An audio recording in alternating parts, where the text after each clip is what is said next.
Value value क्या होती है? जैसे एसक्यूसी में अगर जो बात करें तो एसक्यूसी का ग्राफ बनता था, उसमें एक अपर लिमिट होती थी, एक लोअर लिमिट होती थी। तो कुछ जो वैल्यूज मतलब ग्राफ के बाहर भी लाई करती थी, जिनको हम आउटलायर्स कहते थे। तो ये जो आउटलायर्स हैं यही हमारा एक्सट्रीम वैल्यू है, इसी को हम एक्सट्रीम वैल्यू कहते हैं।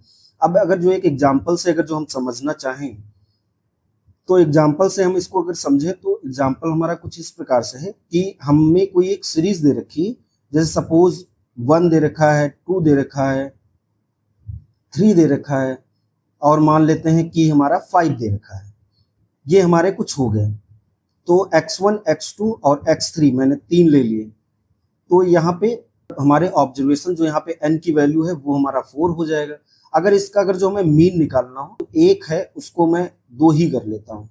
तो ये हमारा हो गया, ये हमारा कुछ हो गया कि यहाँ पे 12 आ गया। तो ये हमारा 4 जब डिवाइड करेंगे 12 को तो ये हमारा 3 हो जाएगा। तो हमारा मीन क्या है? 3 आ गया।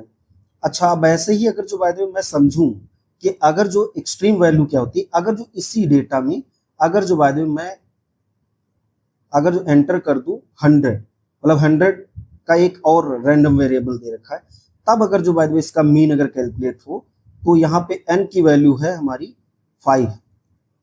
तो इसका अगर जो बात मीन अगर कैलकुलेट करेंगे तो ये तो हमारा हो गया, इन सबको अगर जो मैं ऐड करूंगा तो ये हमारा हो जाएगा 22 और प्लस 100 डिवाइडेड बाई 5।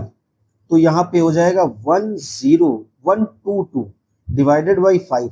तो इसका जो हमारा मीन अगर कैलकुलेट करें तो ये हमारा हो जाएगा डिवाइडेड बाई 5।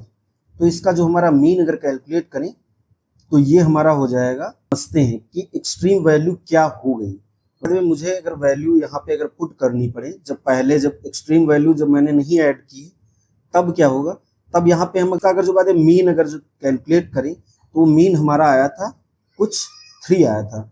अब 3 जो आया है, अब यहाँ पे देखते हैं, मैं देखूं तो ये इसके बिल्कुल क्लोज वैल्यू है और ये भी इसके क्लोज वैल्यू है, ये भी इसके क्लोज है। तो ये जो मीन आया है जब एक्सट्रीम वैल्यू नहीं ऐड किया है, तब जो हमारा मीन है वो सभी को रिप्रेजेंट करता है। मीन हमारा क्या करता है? किसी भी डेटा को रिप्रेजेंटेशन का काम करता है, उसका एक एवरेज वैल्यू, मतलब वो जो डेटा दे रखा है उसका एवरेज वैल्यू बताता है। अच्छा, इसी तरह से जब हम नेक्स्ट में देखते हैं तो यहाँ पे जैसे बाद में 2 था, फिर 2 था, 3 था, 5 था और 100। तो इसका मीन कुछ ये आया है 24.4।